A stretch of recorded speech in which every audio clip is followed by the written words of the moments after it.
Graça e paz, conectados com a palavra. Que Deus abençoe a vida de cada um que está acompanhando e está tendo contato com esta mensagem. Teoria do caos ou efeito borboleta? Outra forma seria a teoria do caos versus efeito borboleta. O cientista matemático e meteorologista norte-americano Edward Norton Lawrence, que nasceu em 23 de maio de 1917, no Connecticut, e morreu em 16 de abril de 2008, portanto já não tão distante da nosso tempo aqui. No caso, a morte foi em Massachusetts. Ele formou-se em matemática na Universidade de Harvard em 1940, tendo-se depois disso especializado, logo a seguir, em meteorologia no Massachusetts Institute of Technology, onde acabaria sendo professor durante vários anos.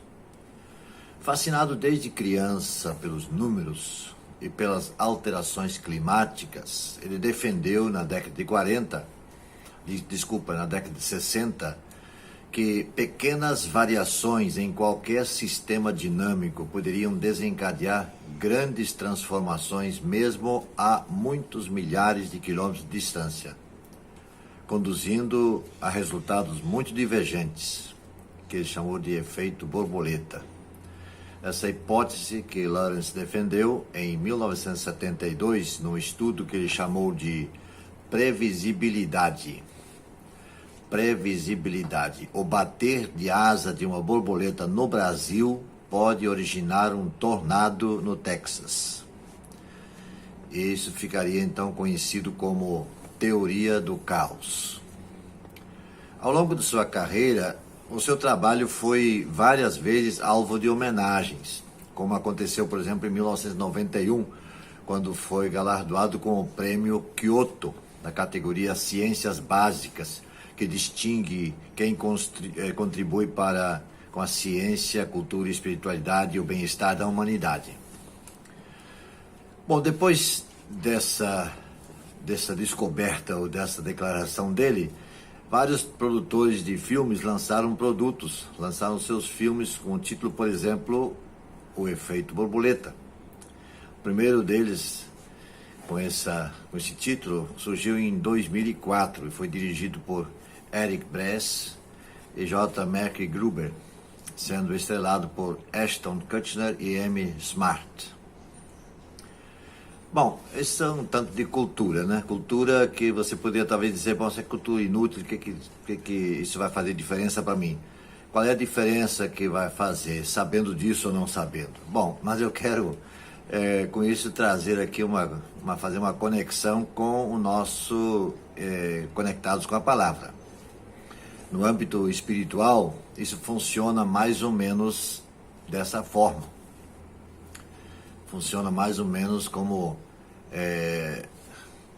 ele está dizendo que seria esse efeito borboleta, né? Escrevendo a sua carta aos Coríntios, na sua primeira carta aos Coríntios, Paulo escreve assim, nos versículos 5 a 10 do capítulo 3. Afinal de contas, quem é Apolo? Quem é Paulo?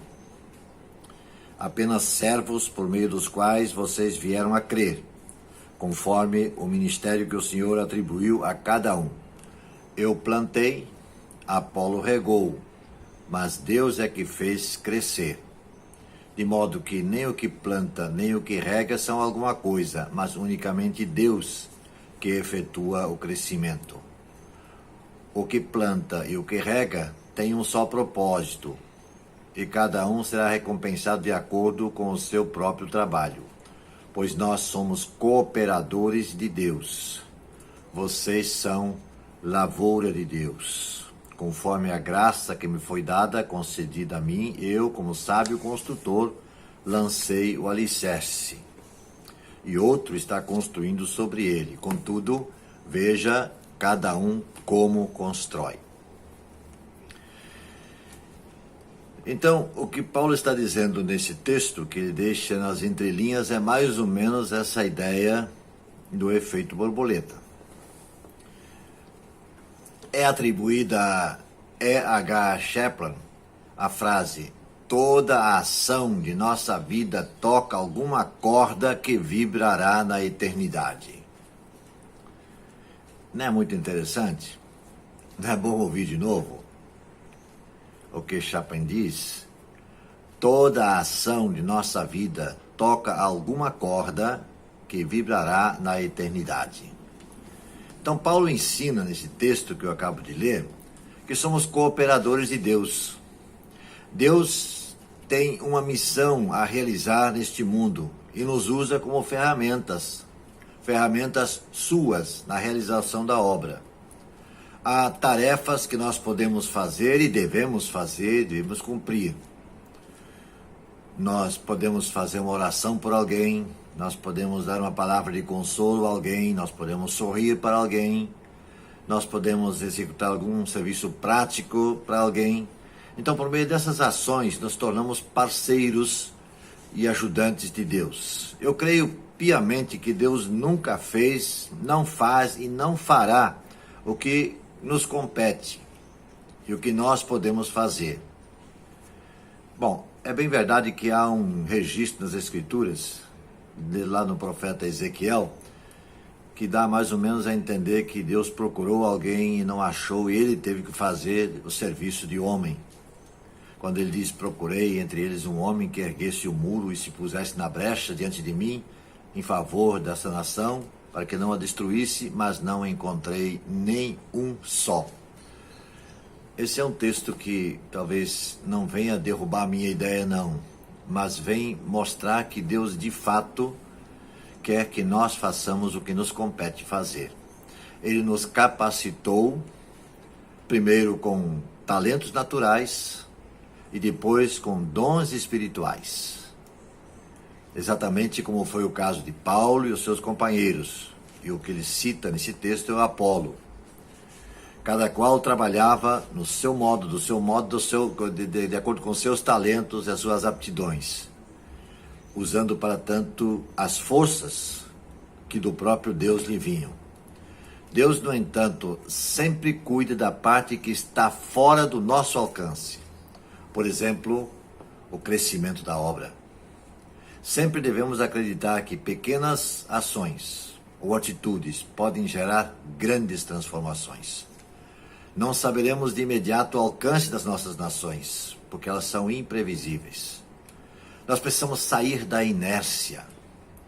Precisamos sair de estar parados e sem fazer nada. Dar um basta na preguiça e no comodismo. E também abandonar de uma vez por todas aquele pensamento de que as coisas vão acontecer mesmo que nós estejamos de braços cruzados. Vale dizer que os braços cruzados e fazer nada também é uma ação. Uma ação que terá suas consequências.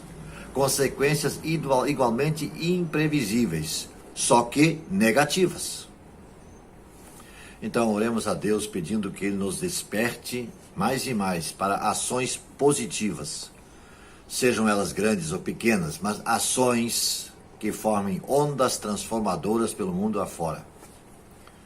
Vamos plantar, sem nos preocuparmos com o crescimento, porque o crescimento é competência divina. Deus dará o crescimento. Que Deus nos abençoe. Vamos orar? Você pode separar alguns instantes e vir comigo em oração? Vamos orar. Senhor nosso Deus, Pai Celestial, muito obrigado porque Tu nos chamas para trabalhos, às vezes trabalhos aos nossos olhos insignificantes, mas que são grandes aos Teus olhos, ó Deus, grandes e importantes. Ó Deus, ajude-nos a abrir nosso entendimento e a nossa disposição para realizar, enquanto é tempo, o que estiver ao nosso alcance. Em nome de Jesus. Amém.